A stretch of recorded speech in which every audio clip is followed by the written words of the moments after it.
सर्वांना नमस्कार। Maharashtra flat owners welfare असोसिएशनच्या या परवडणाऱ्या घरांच्या कोलमडणाऱ्या व्यवस्थेबाबत आयोजित केलेल्या पत्रकार परिषदेमध्ये आपलं सर्वांचं स्वागत आहे। वास्तविक पाहता निषेधाची पत्रकार परिषद आहे आणि स्वागत कशासाठी तर स्वागत हे माध्यमांचं करतोय, निषेध सरकारचा आणि त्या गृहनिर्माण विभागाचा यासाठी करतो की प्रधानमंत्री आवास योजना ही अतिशय कल्याणकारी योजनेमधला आणि जिव्हाळ्याचा विषय जो घराशी निगडीत आहे। प्रत्येकाला स्वस्तात घर मिळावं, परवडणारं घर मिळावं आणि त्या घरासाठी सरकारने अनुदान द्यावं। केंद्र शासनाचे 1.5 लाख रुपये आणि राज्य शासनाचे 1 लाख रुपये असं 2.5 लाख रुपयाचं अनुदानाची सबसिडी प्रधानमंत्री आवास योजनेच्या माध्यमातून त्या योजनेतून दिली जाते। या योजनेचं नोडल एजन्सी म्हणून म्हाडा ही काम करत असणारी एक टेक्निकल एजन्सी आहे। म्हाडा ही बाजारातल्या इतर बिल्डरच्या तुलनेत स्वस्तात घर देणारी एक विश्वसनीय सरकारी संस्था आहे। म्हाडा ही स्वतः घर देते, मात्र या योजनेमध्ये मधला जो व्हॉल्यूम आहे तो लाभार्थ्यांचा व्हॉल्यूम आणि घर खरेदीदारांचा फ्लॅट खरेदीदारांचा व्हॉल्यूम हा मोठा असल्यामुळे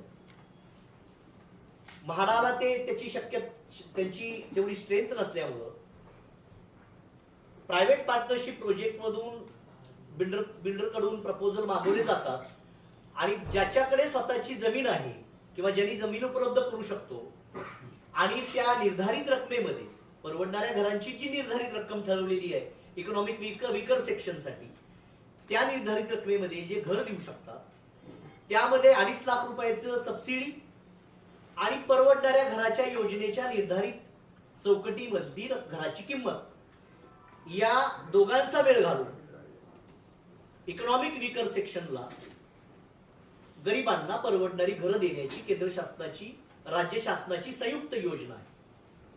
मात्र या योजनेची अंमलबजावणी करताना काही गंभीर बाबी आणि काही गंभीर अनियमितता या झाल्याचं प्रकर्षाने जाणवलं आणि महाराष्ट्र फ्लॅट ओनर्स वेलफेअर असोसिएशनकडे शेकडो लोकांच्या लेखी तक्रारी, पाठपुरावा, त्यांचं फार तळमळीनं येऊन सांगणं बोलणं हे झाल्यानंतर काही प्रकरणामध्ये आम्ही आढावा घेतला, माहिती घेतली, कागदपत्र पडताळली, तपासली आणि त्या संबंधित एजन्सीजना, संबंधित बिल्डरना आम्ही पत्रव्यवहार करून हा प्रश्न सौहार्दपूर्ण सोडवा आणि मध्यस्थीच्या मार्गाने काउन्सिलिंग करून सोडवता येईल का यासाठी प्रयत्नही केला। मात्र सरकारी एजन्सीचे सुद्धा आदेश आहेत ते केराच्या टोपलीत टाकणारे, उद्दामपणाने वागणारे जे काही बिल्डर आहेत तर त्यांनी सरसकट अशा योजनेचा दुरुपयोग आणि या नावाचा दुरुपयोग केला। वास्तविक पाहता म्हाडा ही नोडल एजन्सी आहे। म्हाडा ही या प्रकल्पामधली प्रधानमंत्री आवास योजनेमध्ये म्हाडा स्वतः इनिशिएटिव्ह घेत नाही। म्हाडा नोडल एजन्सी काम करते, केंद्र सरकारची रक्कम आणि राज्य सरकारची रक्कम आणि यावर सगळ्यावरती एक सेंट्रल प्लॅटफॉर्म तयार करून म्हाडा हे टेक्निकली प्लॅनिंग ऑथॉरिटी म्हणून काम करते। मात्र आपल्या समोर जो आजचा विषय आहे, चड्डा रेसिडेन्सी वांगणीमध्ये एक प्रकल्प लॉन्च केला गेला 2021-22च्या वर्षामध्ये। डिंपल चड्डा नावाचे बिल्डर आहेत, त्यांनी लॉटरी काढली म्हाडाकडे प्रपोजल देऊन PMAY योजनेमधून आणि त्यांनी सांगितलं की 132-33 इमारतीचं मोठी टाउनशिप वांगणीमध्ये तयार करू। वास्तविक पाहता तो जो प्रकल्पाचा भूभाग आहे तो अतिशय दुर्गम भागात आहे आणि काय होतं की मला 2 लाखात जर सुंदरवनातल्या जंगलात वाघाच्या बाजूला जर घर दिलं तर तिथं मला राहणे योग्य आहे का? नाही। परवडणारं घर म्हणजे कुठं असावं? घर 200 रुपयात आणि जायला 2 लाख रुपये खर्च जर अंटार्क्टिका बेटावरच्या समुद्रात दिलं तर ते परवडणारं नाही होणार ना।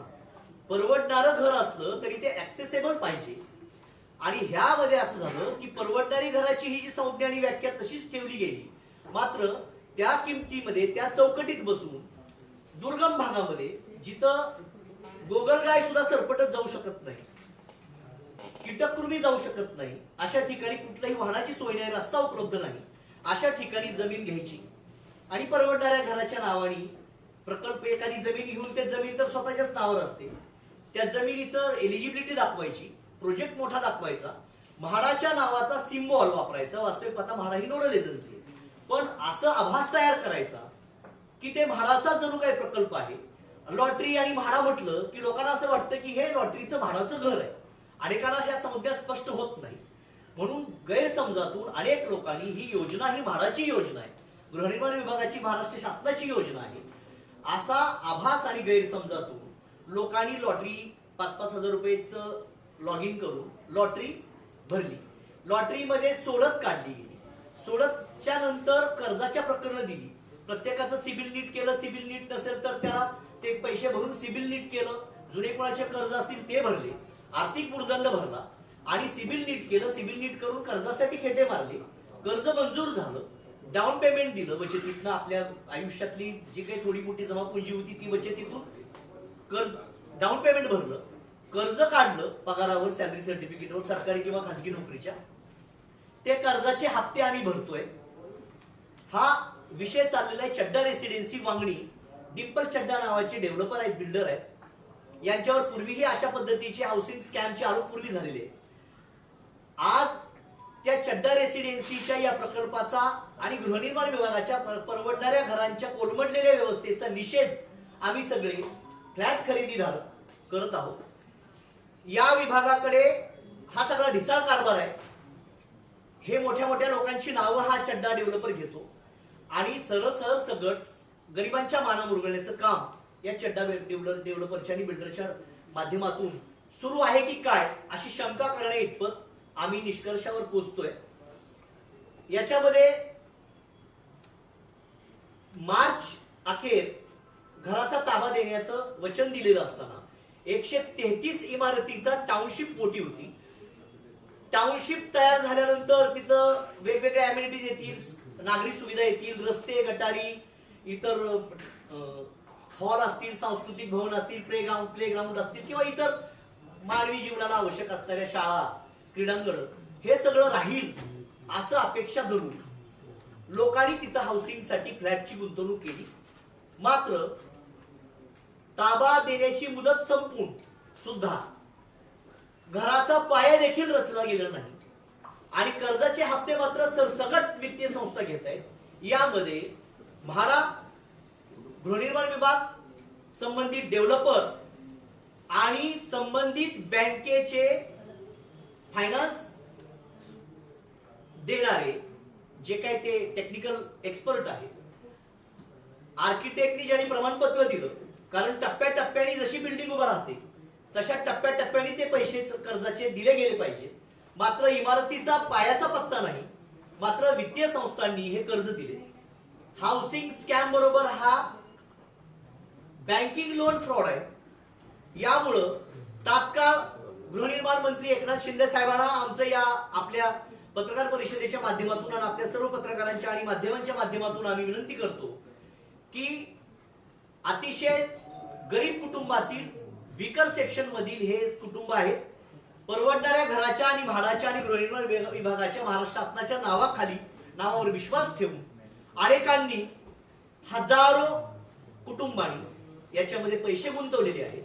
प्रत्यक्षात वस्तुस्थिती जर पाहिली तर 2-4 थडगी 2 वर्षापूर्वी, 1.5 वर्षापूर्वी जी बांधून ठेवलेली आहे त्याच्यावर शेवाळं गवत आलं. मात्र सध्या त्याच्यात कसलीही प्रगती नाही.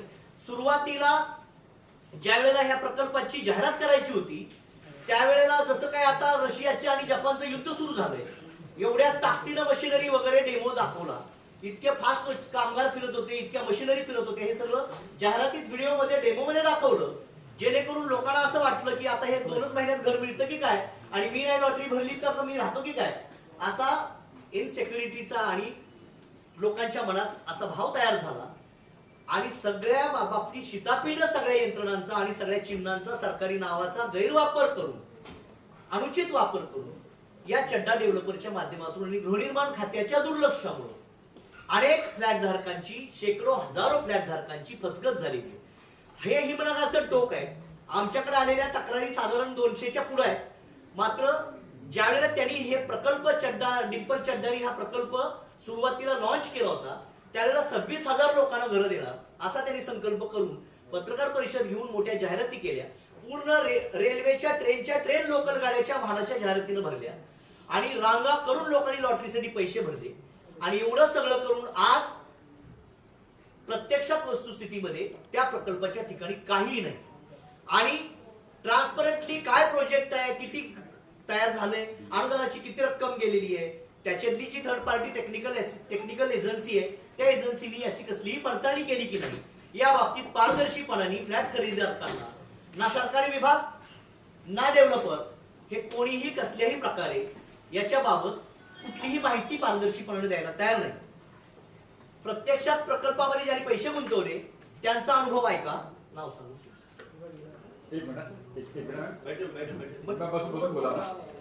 उभा राहू दे त्यांना.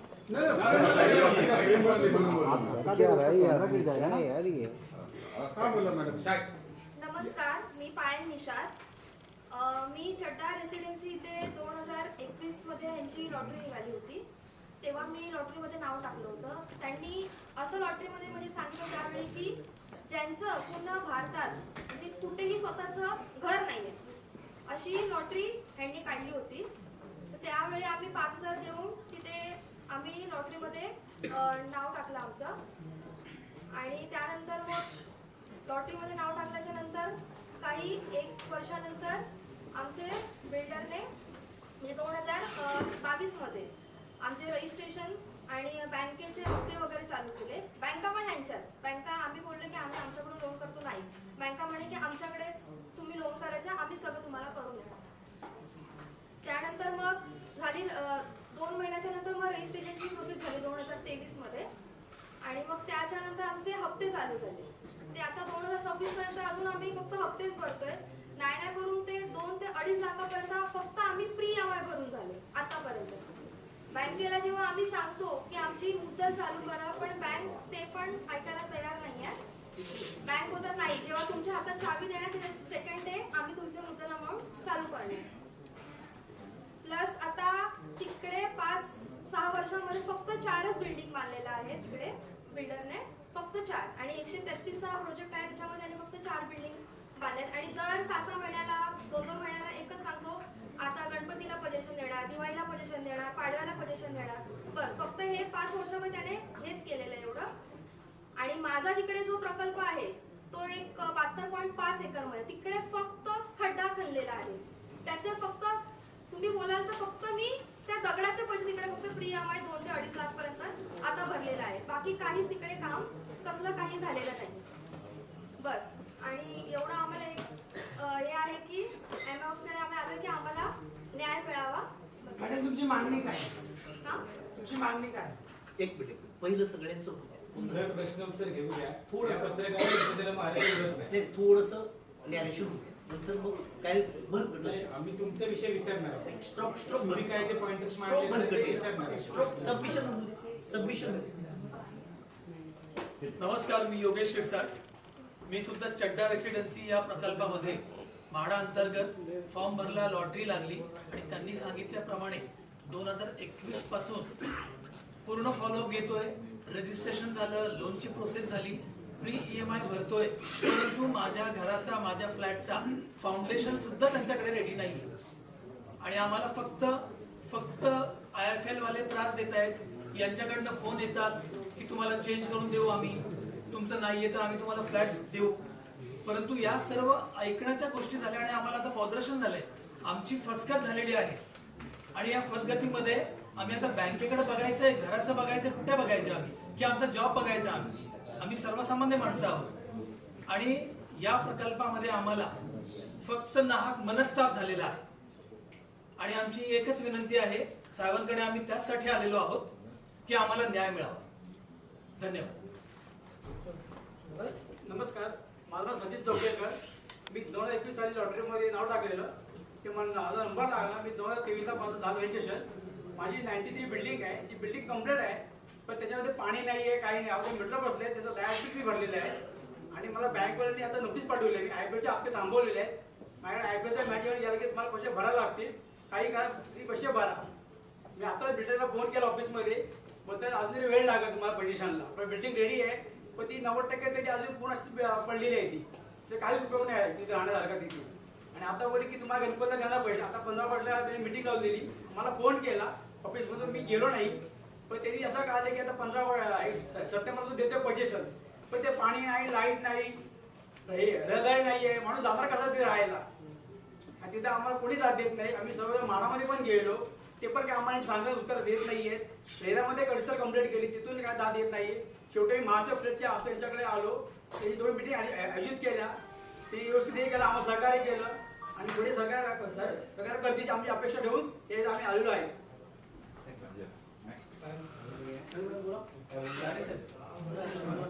बोला बोला बोला आओ ये स्क्रीन पे स्क्रीन थोड़ा आगे हाँ बोला बोला बोला बसो बसो ना या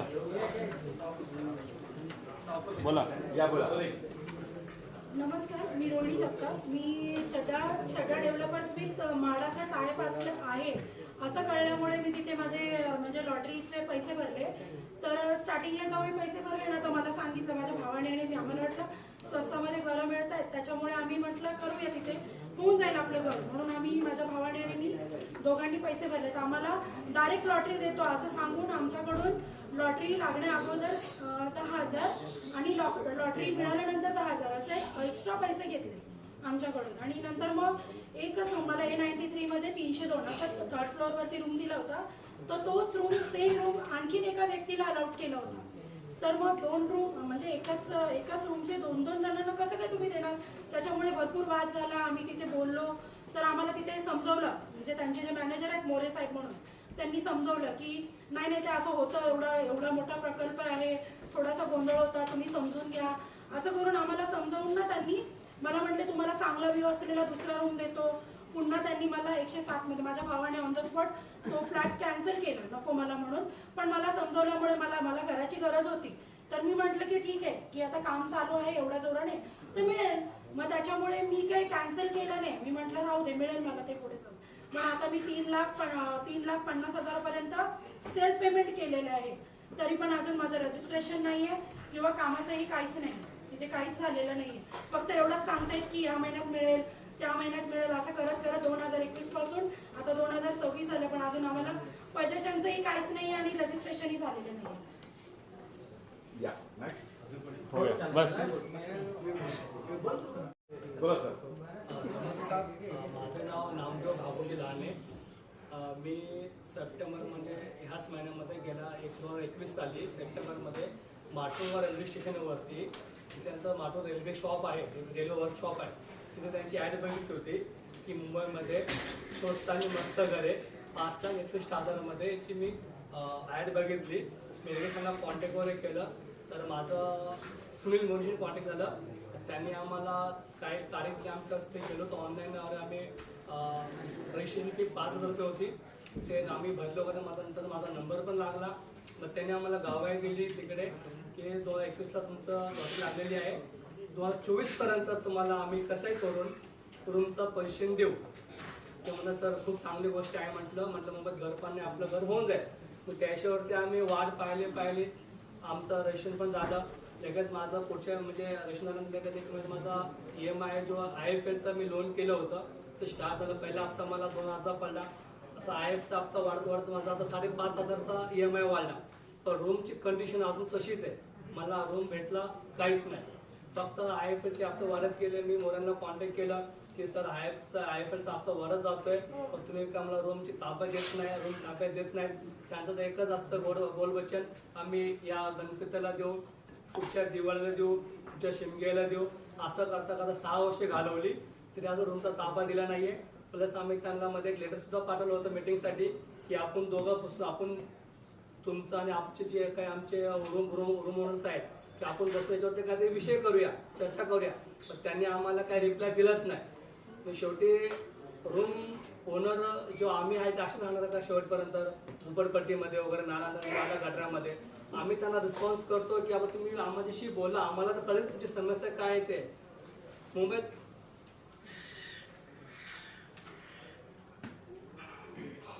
सगळ्यांना वाटतं की मुंबईत हक्काचं घर हवंय, पण हा हलकट माणूस बसलाय चड्डा डेव्हलपर वाला, फक्त बोलपुछन करतो की आम्ही देऊ, पण आम्हाला अजून रूम नाही केलं त्याच्याकडून. आता माझं वय 45 इयर्स आहे, पण किती वर्ष जगेल कोणती गॅरंटी नाहीये. आजकाल माणसं खूप हार्ट अटॅकने जातात वगैरे, टेन्शन वगैरे.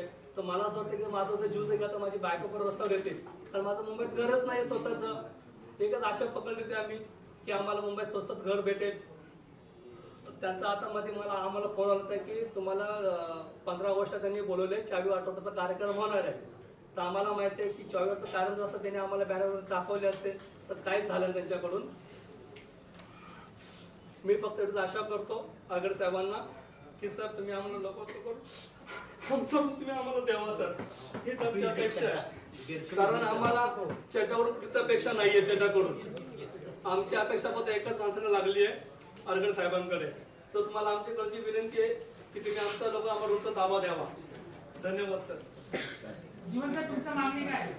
आमची मागणी ही आहे, परवडणाऱ्या घरांची जी योजना आहे त्याच्यामध्ये सबसिडी ही फक्त 2.5 लाखाची आहे आणि उरलेली रक्कम, घराचं जे काही उरलेली किंमत आहे ती लाभार्थीने स्वतः द्यायची.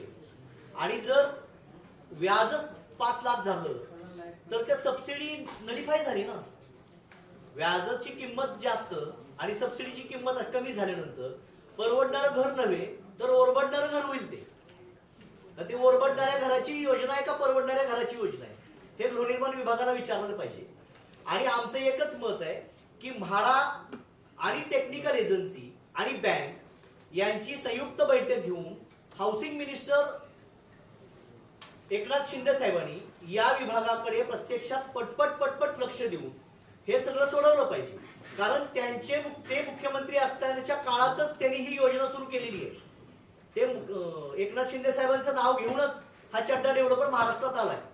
हे पूर्वी तिकडे नॉर्थमध्ये कुठेतरी काहीतरी स्कॅम करून पण आल्याची माहिती आहे. मात्र आमचं मत एवढंच आहे की जे कमिटमेंट केलेली आहे ही कमिटमेंट ही याला नोडल एजन्सी म्हाडा आणि housing department of state of Maharashtra, government of महाराष्ट्राचं हाऊसिंग डिपार्टमेंटनी जबाबदारी घ्यायची. कारण लोकांनी म्हाडा आणि सरकारी घर यावर विश्वास ठेवून पैसे भरले, ते काही खाजगी डेव्हलपरकडे दिलेले नाही. त्यामुळे नाव म्हाडाचं आणि फास मात्र चड्डाचा अशा पद्धतीनं गैरसमजात हे सगळे फसगत झालेले लोक आहेत. त्यामुळे एक तर इथून पुढे म्हाडाने अशा पद्धतीचं स्वतःचं लोगो वापरण्याची परवानगी कुठल्याही खाजगी डेव्हलपरला देऊ नये ही एक मागणी त्यातून फसगत होते. तुम्ही टेक्निकली खाली एखादं ओळ लिहा की नोडल एजन्सी म्हाडा आणि PMAYचे अप्रूव्ड प्रोजेक्ट, जसं रेरा रजिस्ट्रेशन लिहितात तसं म्हाडाचा सिम्बॉल वापरू नका, त्यातून लोकांचा गैरसमज होतो. एवढंच माझं मत आहे. तुमची मागणी पुढे का करणार, दुसरं ऍक्शन काय करणार? आम्ही या बाबतीत CBI कडे तक्रारी करणार आहोत. आम्हाला अपेक्षा आहे, आम्हाला फौजदारी तक्रारी इतर तक्रारीपेक्षा या फ्लॅट खरेदीदारांना घर कसं मिळेल आणि यासाठी गृहनिर्माण विभाग नेमकी काय आता सोयीची आणि पर्यायी योजना किंवा पर्यायी व्यवस्था करतं हे आमच्या दृष्टीनं आशेच आहे. बाकी ते कुणी एखादा माणूस जेलमध्ये गेला काय फसावर गेला काय ह्यांना न्याय मिळणार नाही त्यातून. कारण ह्या लोकांचं असं आहे की 100 कोटीचा फ्रॉड करायचा, जेलमध्ये जायचं आणि सांगायचं जेलमध्ये 100 कोटी रुपये 2 वर्षात कमवून बाहेर आला. या लोकांचं जे नुकसान होतं त्याला जबाबदार कोण? हाऊसिंग डिपार्टमेंटनी या लोकांचं पुनर्वसन आणि न्याय देण्यासाठी तात्काळ एक बैठक आयोजित करावी आणि तात्काळ याला न्याय देण्यासाठी प्रयत्न करावा ही एकच माफक अपेक्षा आमची सरकारकडून आहे. MFOWA Maharashtra welfare Maharashtra flat owners welfare association ने ये मुद्दा आज हाथ में अपने इसीलिए लिया है क्योंकि ये मुद्दा PMAY EWS स्कीम के अंडर जिन्होंने अपने सपनों का घर बुक किया था वो आज अपने सपनों के घर के लिए बहुत इंतजार कर रहे हैं. यहाँ पे डिले सिर्फ प्रोजेक्ट बनने का नहीं है, पोजेशन देने का नहीं है. क्वेश्चन है misuse of funds given by the union and the state under the very scheme of Prime Minister having a vision to give सबको वो देना चाहते हैं कि सबका हक का घर हो. इस प्रोजेक्ट के अंदर इस तरह के इश्यूज आए हैं और ये इश्यूज हमने आइडेंटिफाई किए हैं. एक इशू हमने देखा चड्डा डेवलपर का जहाँ पे लोग EMI भर रहे हैं बट वहाँ पे डेवलपमेंट कुछ भी नहीं है. दूसरा इशू है टिट वाला रुस्तगी आरम जहाँ पे डेवलपमेंट तो हुआ है लेकिन जो सब्सिडी अमाउंट है उसका मिसयूज किया गया है और वो सब्सिडी अमाउंट का बेनिफिट स्टेट और यूनियन से लेने के बावजूद जो बायर्स हैं, जो परचेसर्स हैं, उनसे भी डेवलपर ने लिए हैं और वो डिमांड कर रहे हैं। मैं चाहूंगी कि रुस्तगी आलम के जो टिटवाला के हमारे बायर्स हैं वो आपको इस बारे में बताएं। या बोलिए। माझं नाव अमित जोगळेकर. 2023 मध्ये रुस्तगीमध्ये मी फ्लॅट बुक केला. मला 16,18,000ला तो फ्लॅट पडला. पण म्हाडाने आणि बिल्डरचा एक MOU झाला आहे. त्यामध्ये धडधडीत लिहिलेलं आहे की 16,68,000ला फ्लॅट विकला पाहिजे. त्यामधले 2-2.5 लाख रुपये PMYचे म्हणजे महाराष्ट्र स्टेट गव्हर्नमेंट आणि राज्य सरकार हे त्याला 2.5 लाख रुपये देणार. ते वगळून 16,68 मधून 2.5 लाख वगळून मला 14-18ला फ्लॅट पडला पाहिजे. पण त्यानं माझ्याशी जे ॲग्रीमेंट बनवलं त्यामध्ये 16-18ला ॲग्रीमेंट बनवलं. त्याच्यात माझ्याकडून त्यांनी 2 लाख रुपये एक्स्ट्रा घेतले. ते डेव्हलपमेंट चार्ज म्हणून घेतले, जो की तो घेऊ शकत नाही, कारण की EWSच्या स्टेटमेंटमध्ये आम्ही पडतो. तर 14-18च्या ऐवजी 16-18 माझ्याकडून त्यांनी घेतली. दुसरी गोष्ट, त्यांनी 2023 पासून आम्हाला पेनल्टी मारली की आमच्याकडून काही पेमेंट लेट झालं.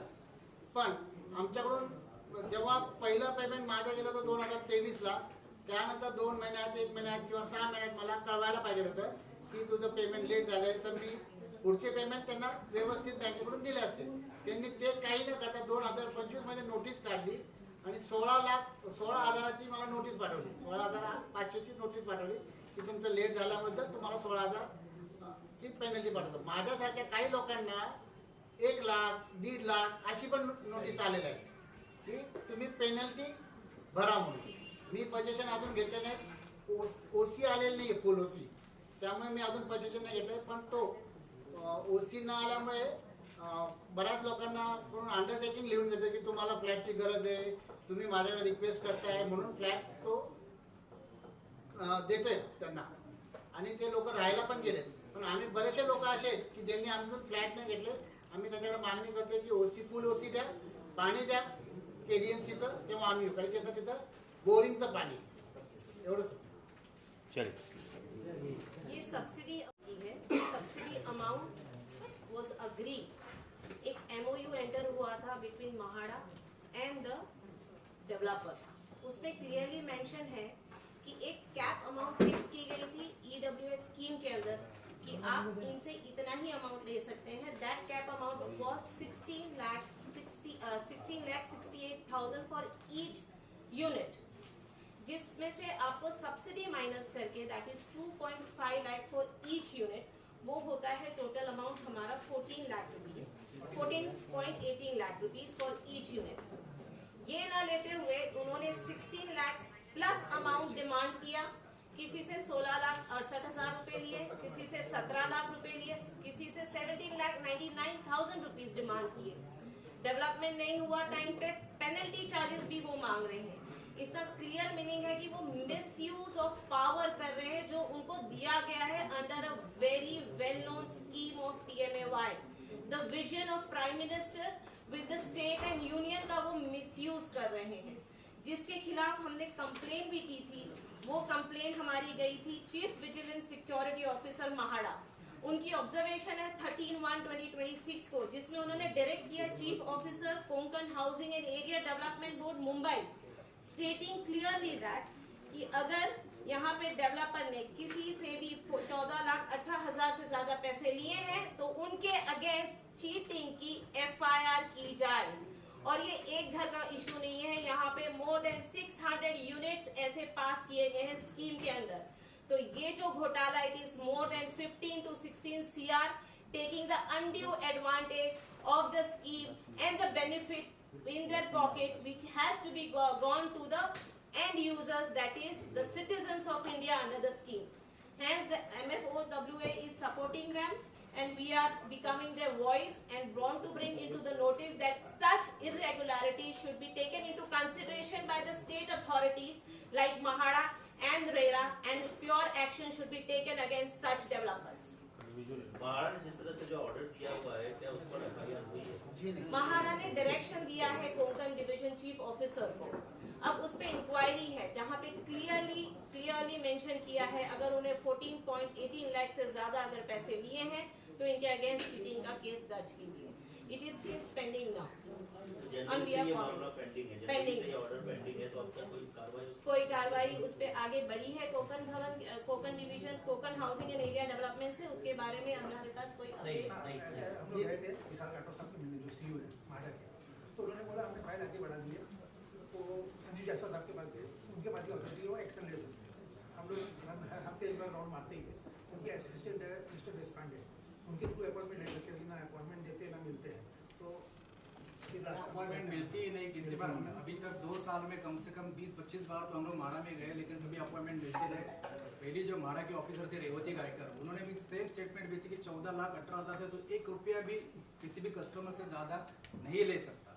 उनके बाद उनकी बदली हो गई, फिर विशाल राठौड़ जी वहाँ पर आए अभी, जो माड़ा के अधिकारी है, उनसे भी हम मिले। उन्होंने भी बिल्डर को सामने उसके बेटे को धमकाया कि तू 1 रुपया भी 14,18,000 से नहीं ले सकता।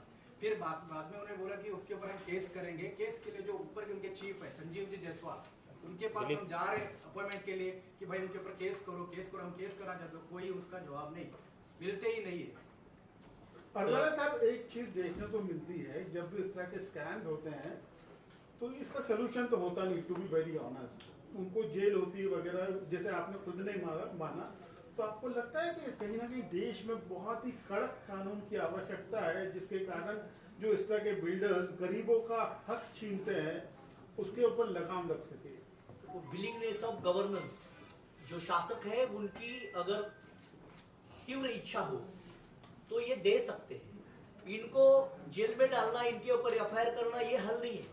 हल ये है कि इनका जो ऑब्जेक्ट के लिए उन्होंने पैसा इन्वेस्ट किया है उनको इंश्योर करना, उनको सिक्योर करके, उनको प्रोटेक्ट करके, उनको उनके हक का घर दिलवाना, ये हाउसिंग डिपार्टमेंट का काम है। हाउसिंग डिपार्टमेंट इसको रेगुलेट करता है, कंट्रोल करता है।